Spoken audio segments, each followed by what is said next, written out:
Olá, bem-vindos ao canal A Lei e o Testemunho. O tema de hoje, o fim do dia da expiação. Depois da vinheta.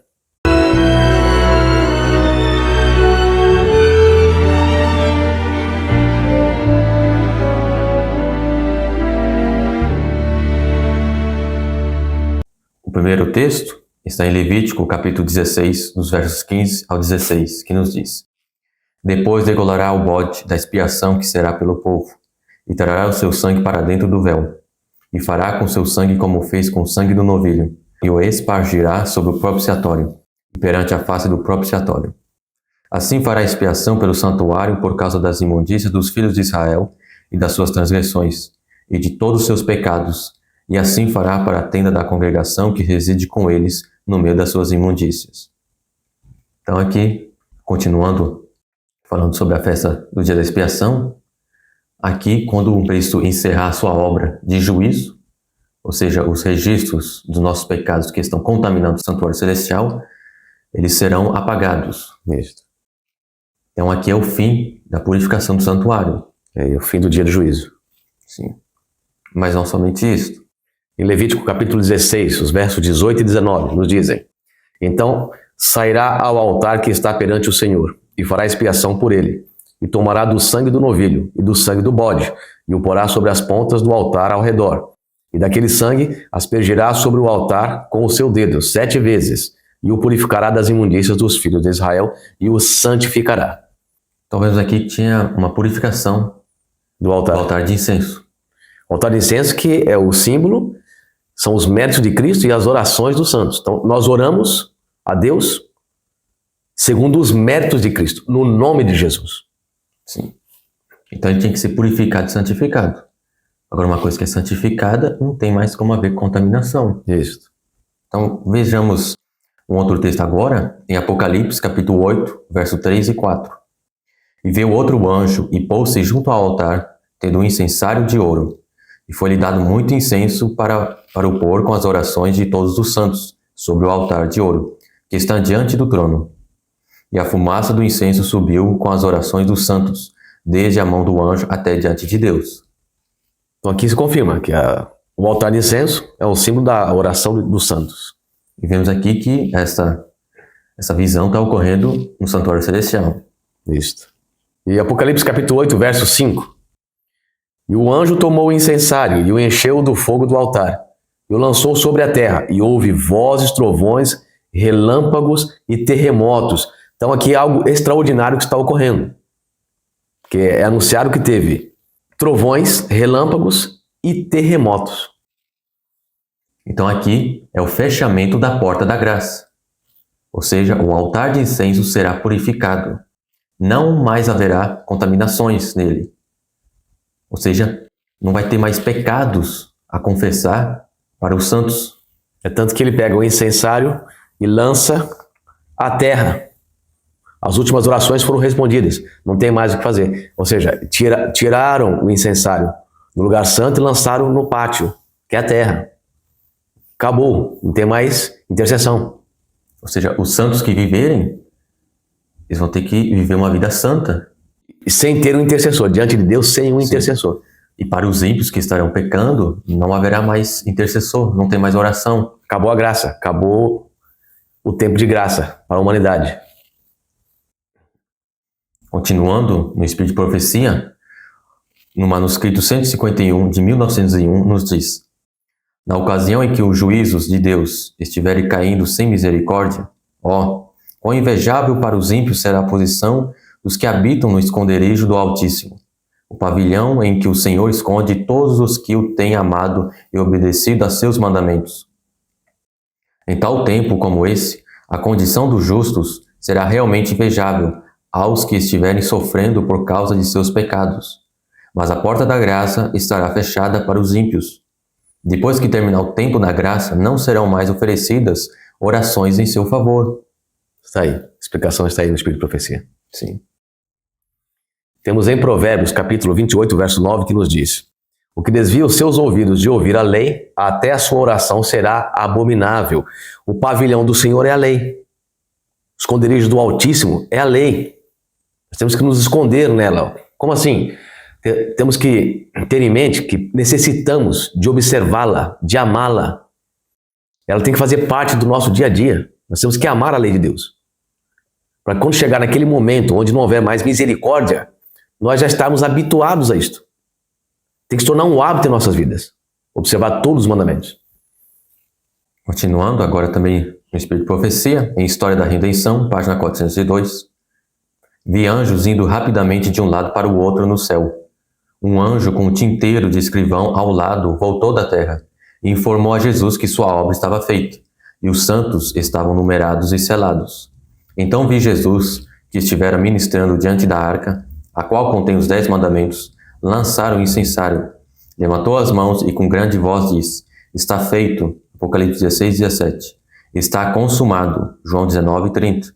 E todo o exército dos anjos tirou suas coroas, quando Jesus fez a solene declaração: Quem é injusto, faça injustiça ainda. E quem está sujo, suje-se ainda.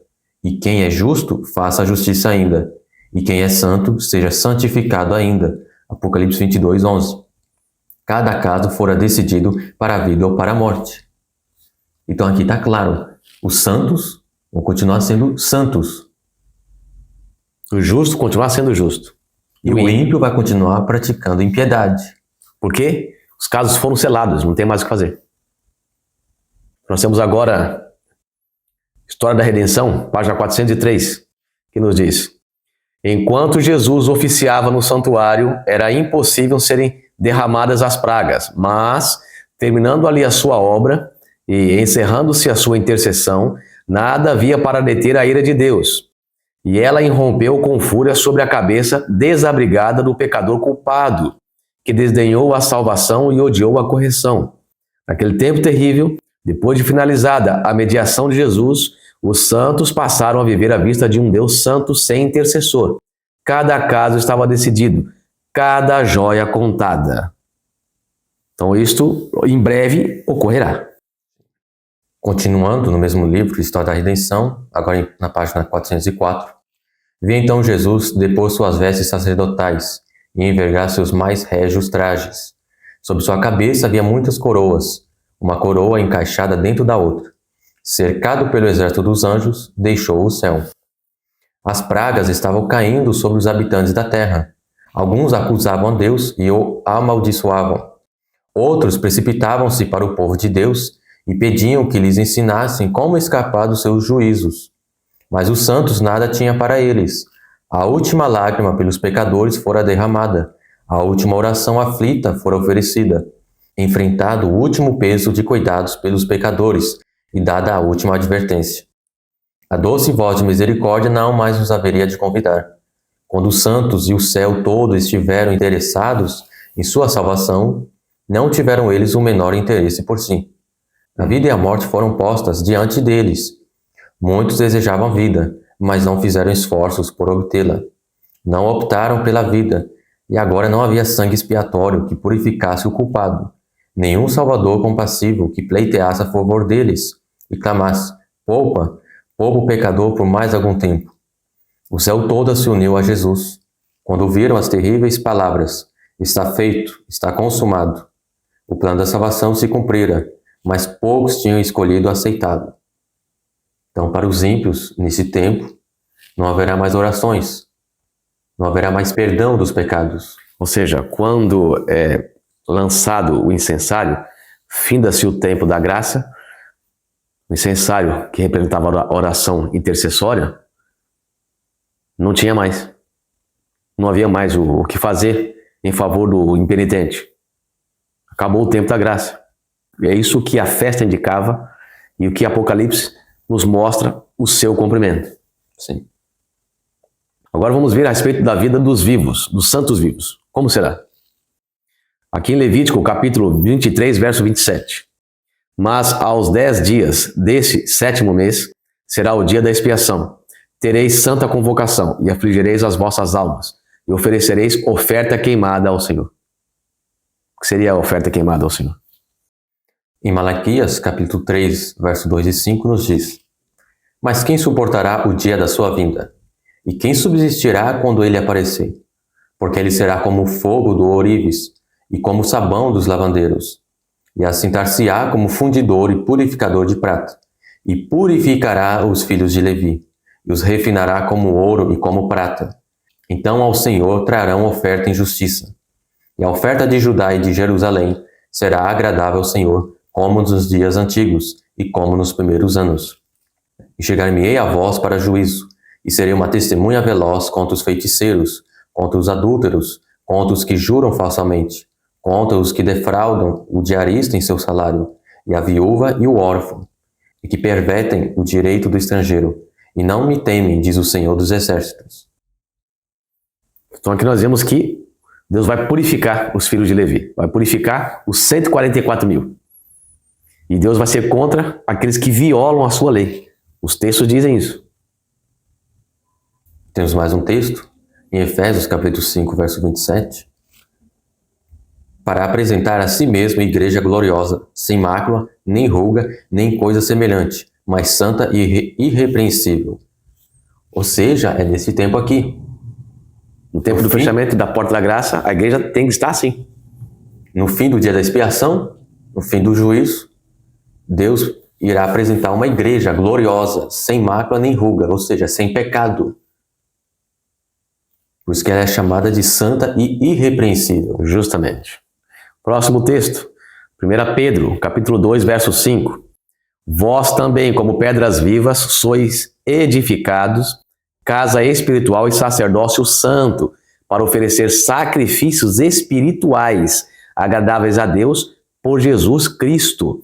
Então, quando o Levítico, capítulo 23, verso 27, nos fala aqui, oferecereis oferta queimada ao Senhor, essa é a oferta queimada, nossa vida de serviço a Deus em obediência aos seus mandamentos. Não teremos mais um intercessor para pleitear o nosso caso. Temos que aprender a viver uma vida santa diante de um Deus justo, sem intercessor. Por isso que diz oferta queimada ao Senhor, porque Cristo nos purificará com fogo de ourives. Como purifica o ouro e a prata, será feito da mesma forma conosco. Justamente. Próximo texto, Apocalipse capítulo 14, o verso 1 e os versos 4 e 5. E olhei e eis que estava o Cordeiro sobre o monte Sião, e com ele 144 mil, que em suas testas tinham escrito o nome do seu Pai. Estes são os que não estão contaminados com mulheres, porque são virgens. Estes são os que seguem o Cordeiro por onde quer que vá. Estes são os que dentre os homens foram comprados como primícias para Deus e para o Cordeiro. E na sua boca não se achou engano, porque são irrepreensíveis diante do trono de Deus. A mesma igreja que nós acabamos de ler, que vai estar sem ruga e sem mácula. 144 mil. Em um texto do Espírito de Profecia, em manuscrito 122, de 1901, nos diz: apenas aqueles que, pela fé em Cristo, obedecem a todos os mandamentos de Deus, alcançarão a condição de impecabilidade na qual Adão vivia antes de sua transgressão. Eles testificam de seu amor a Cristo ao obedecerem a seus preceitos. Ou seja, eles aceitaram a justificação pela fé. Justamente. E guardam os mandamentos de Deus. Grande conflito, página 620. No tempo de angústia, se o povo de Deus tivesse pecados não confessados que surgissem diante deles enquanto torturados pelo temor e angústia, seriam vencidos. O desespero suprime-lhes-ia a fé, e não poderiam ter confiança para suplicar de Deus o livramento. Mas, ao mesmo tempo em que têm uma profunda intuição da sua indignidade, não possuem falta oculta para revelar. Seus pecados foram examinados e extinguidos no juízo. Não os podem trazer à lembrança. Essa é a condição do salvo. Então, como a festa do dia da expiação apontava que todos os utensílios do santuário tinham que ser purificados, e mais precisamente o propiciatório, que era onde se encontrava a lei, ou seja, o juízo, e o altar de incenso, onde são as nossas orações, São oferecidas. sim, tinham que ser purificadas e santificadas, ou seja, não tinha mais contaminação, já estava santo. Da mesma forma acontecerá conosco aqui na terra. quando será fechada a porta da graça, o povo de Deus, os 144 mil, os vivos, eles estarão sem mácula, sem ruga. Essa é a igreja gloriosa de Cristo. Isso. Então este foi o estudo. Que Deus nos abençoe para que possamos reter, possamos pôr em prática os mandamentos, para que possamos, naquele dia, estarmos em pé antes do fechamento da porta da graça. Faremos ainda mais um estudo, o próximo, sobre a expiação, que nós iremos falar sobre os 2 bodes, o para o Senhor e para Azazel. Que Deus nos abençoe. Amém.